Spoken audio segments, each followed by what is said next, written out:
Hi all, welcome back to Soumya Meera's kitchen. வீடியோக்குள்ளே போகிறதுக்கு முன்னாடி நம்ம சேனலை இன்னும் யாரும் சப்ஸ்கிரைப் பண்ணாதவங்க ப்ளீஸ் சப்ஸ்கிரைப் பண்ணிக்கோங்க. லைக் பண்ணுங்கள், ஷேர் பண்ணுங்கள், கமெண்ட் பண்ணுங்கள். சப்ஸ்கிரைப் பண்ணவங்களுக்கு ரொம்ப தேங்க்ஸுங்க. ஸோ வீடியோ பார்த்தே தெரிஞ்சுப்பீங்க என்ன ரெசிபின்னு.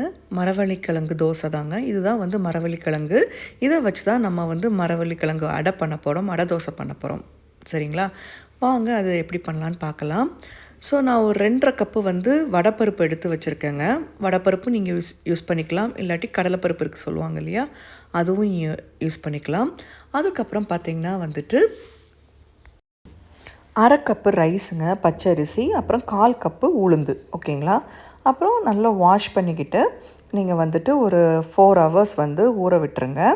அது கூட பார்த்திங்கன்னா ஒரு சின்ன துண்டு இஞ்சி போடணும். அதுக்கப்புறம் வரமிளகா, தேவையான அளவு வரமிளகா போட்டுக்கோங்க.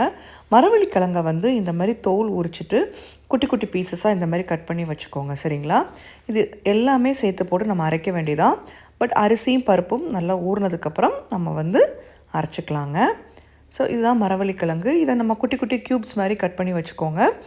ஃபஸ்ட்டு இதை மிக்சியில் போட்டு அரைச்சிட்டு நம்ம அந்த ரைஸையும் உளுந்து கடலைப்பருப்பையும் போட்டு நம்ம அரைக்க வேண்டியதான். ஸோ மிக்ஸி ஜாரில் கொஞ்சம் கொஞ்சமாக போட்டு மாவு பதத்தில் நீங்கள் அரைச்சி எடுத்துக்கோங்க. பாருங்கள். ஸோ இப்படி தான் நீங்கள் போட்டு அரைச்சிக்கணும். நல்லா ஊறினதுக்கப்புறம் தான் அரைக்கணுங்க. கொஞ்சம் கொஞ்சமாக நீங்கள் இதை சேர்த்துக்கோங்க. சில மிக்சியில் பார்த்தீங்கன்னா இந்த மரவள்ளிக்கிழங்கு அரையாது. நீங்கள் ஃபஸ்ட்டு என்ன பண்ணுங்கள், மரவள்ளிக்கிழங்கை ஃபஸ்ட்டு ஃபுல்லாகவே அரைச்சிட்டு அதுக்கப்புறம் நீங்கள் பருப்பையும் அரிசியும் போட்டு அரைச்சிங்கன்னா கரெக்டாக இருக்கும். பட் இந்த அடை பார்த்திங்கன்னா ரொம்ப ஹெல்த்தியான ஒரு அடைங்க. ஸோ இந்த மாதிரி நீங்கள் நல்லா மிக்ஸ் பண்ணி எடுத்துக்கோங்க. பாருங்கள். அதாவது நான் காலைக்கு எவ்வளோ தேவையோ அவ்வளோ மாவு தான் நான் எடுத்திருக்கேன். ஸோ இது இன்றைக்கும் நாளைக்கும் சேர்த்து தான் இந்த மாவு அரைச்சி வச்சுருக்கேங்க. ப்ளஸ் என் ஃப்ரெண்டுக்கும் நான் கொடுப்பேன். அவங்களுக்கும் இந்த அடை தோசை ரொம்ப பிடிக்கும். ஸோ அவங்களுக்கும் நான் கொஞ்சம் கொடுத்து விடுவேன். ஸோ இதுக்கு பார்த்திங்கன்னா சின்ன வெங்காயம், பெரிய வெங்காயம், அப்புறம் கேரட், கருவேப்பிலை, கொத்தமல்லி, தேங்காய், பச்சை மிளகா. இது நார்மல் கடலைப்பருப்புலேயே பண்ணினோன்னா நம்ம முருங்கைக்கீரை சேர்த்துக்கலாங்க. இதில் நம்ம முருங்கைக்கீரை சேர்த்துக்க வேண்டாம். ஏன்னா கிழங்கு இருக்குது பார்த்திங்களா, அப்புறம் எல்லாமே சேர்ந்து கேஸ் ஆகிடும். பாருங்கள். ஸோ சின்ன வெங்காயம் பொடி பொடியாக கட் பண்ணி வச்சுருக்கேன். முடிஞ்ச அளவுக்கு எவ்வளோ நீங்கள் சின்ன வெங்காயம் போடுறீங்களோ, இது ஃபுல்லாகவே நான் சின்ன வெங்காயம் தான் நான் கட் பண்ணியிருக்கேன். உங்களுக்கு நீங்கள் சின்ன வெங்காயமும் பெரிய வெங்காயம் மிக்ஸ் பண்ணி கூட நீங்கள் போட்டுக்கலாம். சரிங்களா? கருவேப்பிலை. ஃபஸ்ட்டு தேவையான அளவு உப்பு சேர்த்துக்கோங்க. உங்களுக்கு எவ்வளோ உப்பு தேவையோ அவ்வளோ சேர்த்துக்கோங்க. அப்புறம் பச்சை மிளகா நீங்கள் காரத்துக்கு தகுந்த மாதிரி போட்டுக்கோங்க. ஏன்னா குழந்தைங்க வேறு சாப்பிட வேண்டியது இருக்குது இல்லைங்களா? ஸோ அந்த மாதிரி போட்டுக்கோங்க. காயப்பொடியை கண்டிப்பாக சேர்த்துக்கோங்க. இந்த மரவள்ளிக்கிழங்குல பார்த்திங்கன்னா இன்னொரு கூட்டு மாதிரி பண்ணுவாங்க. அப்படி இல்லாட்டி நீங்கள் மரவள்ளிக்கிழங்கை அவிச்சு உப்பு போட்டு அதுக்கு ஒரு வத்தல் மிளகா, பூண்டெல்லாம் இடித்து ஒரு பவுடர் ஒன்று பண்ணுவாங்கங்க. அவிச்ச கிழங்கை நம்ம அதில் தொட்டு சாப்பிட்ணும். செம சூப்பராக இருக்கும் அது. ஸோ இதுதான் பார்த்திங்கன்னா சாயங்கால நேரத்தில் கேரளாவில் அவிச்சு வச்சுருவாங்க. மரவள்ளிக்கிழங்கு அவிச்சு வச்சுட்டு ஒரு ஹாஃப் கிளாஸ் பிளாக் டீ கொடுத்துருவாங்க. பட் இது ரொம்ப ஹெல்த்தி தாங்க. இப்போ யாரும் அதெல்லாம் சாப்பிட்றது இல்லை. ஆக்சுவலி நாங்கள் சின்ன குழந்தையாக இருக்கும்போது இதெல்லாம் சாப்பிட்ருக்கோம்.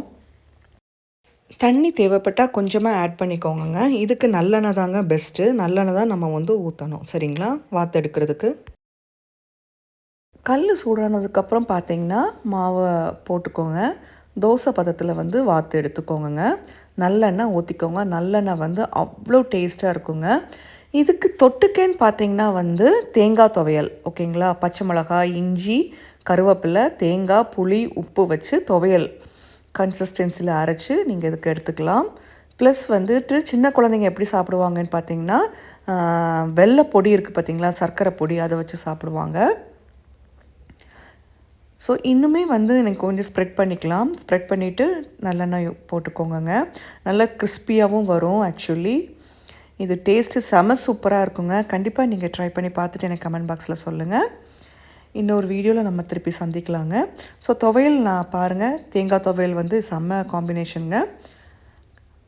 இந்த வீடியோ உங்கள் எல்லாத்துக்கும் பிடிக்கும்னு நினைக்கிறேங்க. ரொம்ப இன்ட்ரெஸ்டிங்காக இருந்திருக்கும்னு நினைக்கிறேன். இன்னும் நல்ல ஒரு வீடியோவில் திருப்பி சந்திக்கலாங்க. Till then take care. Bye bye. சேனலை சப்ஸ்கிரைப் பண்ணுங்கள், லைக் பண்ணுங்கள், ஷேர் பண்ணுங்கள், கமெண்ட் பண்ணுங்கள். எல்லாமே நான் வந்து ஹெல்த்தியான வீடியோ தாங்க உங்களுக்கு கொடுக்குறேன்.